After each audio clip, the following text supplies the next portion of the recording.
The biggest mistake that people make with their money is not having a plan. So today we are going to fix that in 5 simple steps. Be sure to like, subscribe, and share this episode with a friend.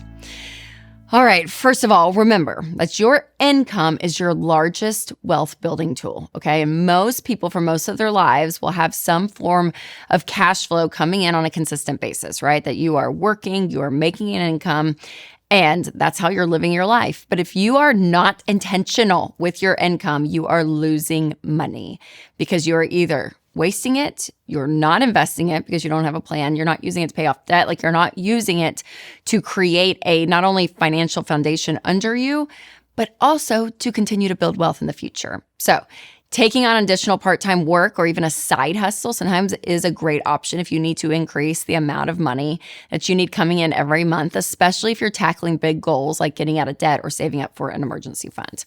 So how can we use our income to really maximize potential in our money? Well, the answer is a monthly budget.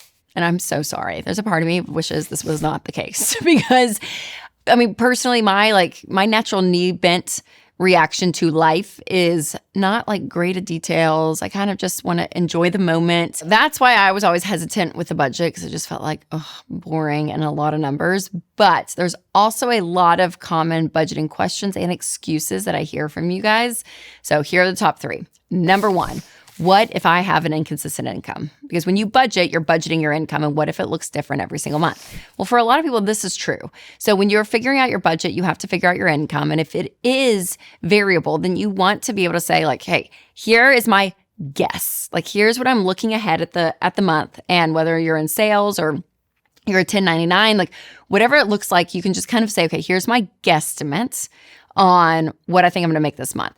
And here's the deal. That's going to change. When you get paid on the 15th, if you get paid on the 15th or every week, you may have to adjust your budget up or down. And sometimes you're going to do better some months than you planned or not so good. I usually tend to err on the lower side because I would rather feel good about myself. And more income has come in than I planned. I'm like, oh, that's much easier to budget than having to cut things out. So there's something kind of figuring out, okay, here's the rhythm and seasonality of your job. Remember that. But having an income at the top of the budget is really important. So again, it's kind of this guesstimate. You might kind of guess, you might kind of estimate, but you can still budget even if you have an inconsistent income. Number 2, I've tried and I'm just not good at budgeting. It just doesn't work for me. Okay, this happens all the time, and especially the first month. Like if you've never budgeted before and you like sketch out a budget and you try to live on it that month, you're going to realize life is not only more expensive in certain areas than you realize, but you also don't realize where you've been spending your money. Like if you've never budgeted before, you're thinking, oh gosh, I never even thought about, sports signups for the kids or the monthly lunch I go out, with my girlfriends or like whatever the thing is that you have in your rhythms. Sometimes you don't even realize that there is a rhythm that costs money until you're actually aware of it. So that first month you're doing a budget, it's going to probably be a disaster, and that's okay. But that's the problem is most people give up right then. And I actually will tell you to give it 3 months. Give it 90 days. Have 3 budget cycles, and then you'll actually start to get in a rhythm and a pattern to see that, okay, this is what works for me. Another mistake people make when they say that a budget doesn't work for them is the line item of the miscellaneous category, okay? So that is a big thing. Put that in there because if you're like, I'm not good at budgeting, it's usually because stuff comes up too that you didn't plan for. So that miscellaneous category is going to be so helpful. All right, so the third thing that I hear a lot when it comes to having a hard time budgeting is that my spouse isn't on board, or my spouse and I, don't work together when it comes to money, or we have separate accounts. So how do you budget a household if one spouse is on board and not the other?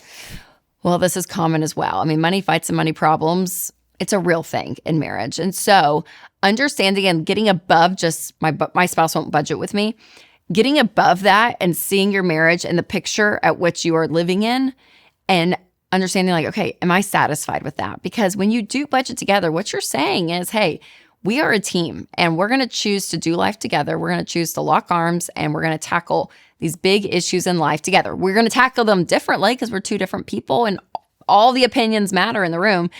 But the way that we approach it, we are going to see each other as a team. When that's your mindset in marriage, then money naturally, not that you're never going to have fights or issues, but naturally falls under that umbrella. And so I would say if you and your spouse cannot get on the same page when it comes to money, or your spouse isn't hearing you with what you're desiring when it comes to money, of budgeting or getting out of debt, not only can you just have that conversation and try to sit down, explain just the emotions behind it and all of it.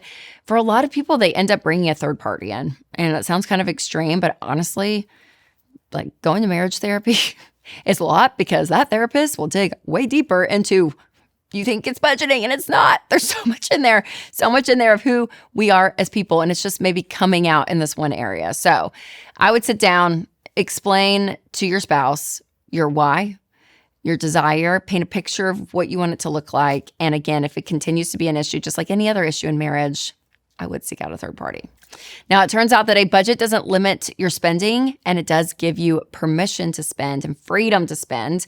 So here is how you can do this if you are a total beginner, because again, I am all about a good budget. So number one is you want to list your income. So we just talked about this. If you have an inconsistent income, but any regular paychecks, side hustles, if you receive child support or any kind of passive income during the month that hits your account, that is considered income. Now, we've used EveryDollar in our house for years, and it's recently been revamped to actually give you a more personalized experience, which is awesome. And it can actually act more like a coach that guides you through every part of the plan. So if you want to check it out, I'll leave a link down below so you can get started on EveryDollar. But the income is number one. Put that at the top.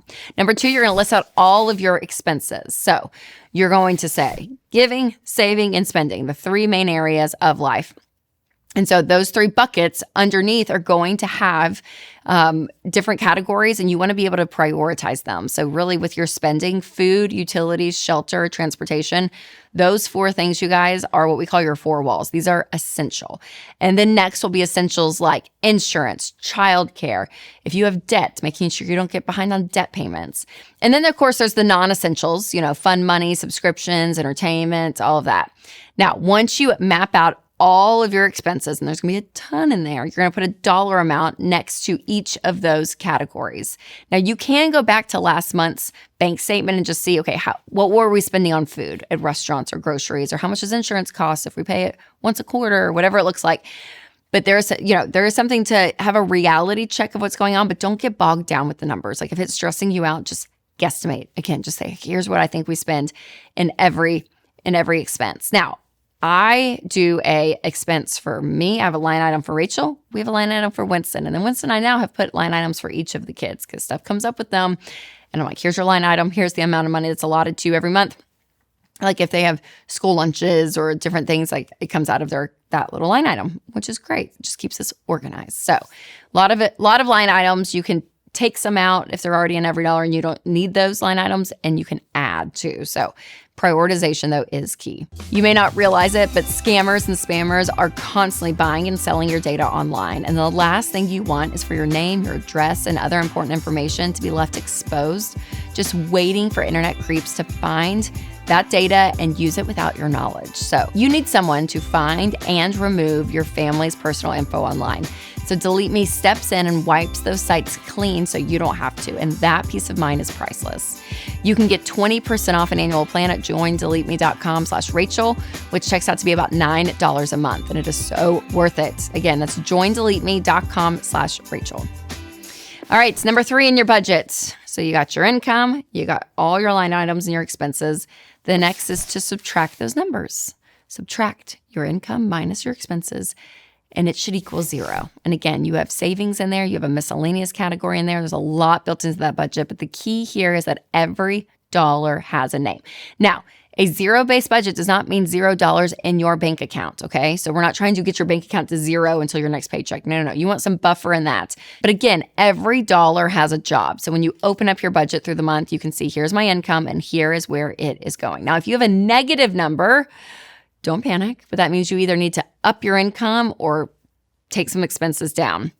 If you have leftover money in it, I would say do something with that. Like again, because if you don't do anything with it, no plan, it's probably going to just disappear. So whether you use it to pay off debt, if that margin's there and you want to bump up some stuff in lifestyle, whatever it looks like, again, there's something to be said about just being intentional with it. All right, number 4 is to track your expenses all month long. So again, the easiest way to do this is with the EveryDollar app because it attaches to your bank account, which is great. But tracking your transactions helps you stay on budget because you know what is in each category. So my grocery line item.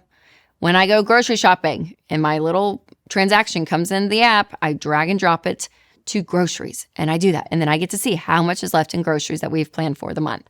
So it's one thing to make the budget. It's another thing to stick to it, and tracking transactions makes it real. Number 5, keep making a new budget every single month. So you will copy and paste if you're using EveryDollar or Excel or whatever you're using. Copy and pasting is fine because a lot of your expenses will be consistent month to month. But there's also going to be things that you're going to want to adjust. If you're traveling, if there's holidays, anniversaries, back to school, like whatever is happening within your budget and within your life, that needs to be reflected. And so month to month, it's going to change. So you're going to put some things in this month that you're going to take out for next month, and so on and so forth. But again, being able to know what is going on in your life is going to help you with your budgets. Okay, that was a lot, you guys, but that is like the basics. That's the basics of budgeting, which is so powerful. And again, it's going to take a little bit to get in the habit, get in the rhythm of it, but this is such an important part of your money.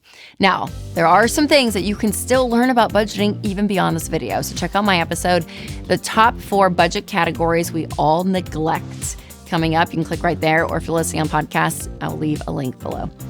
All right, you guys, remember to take control of your money and create a life you love.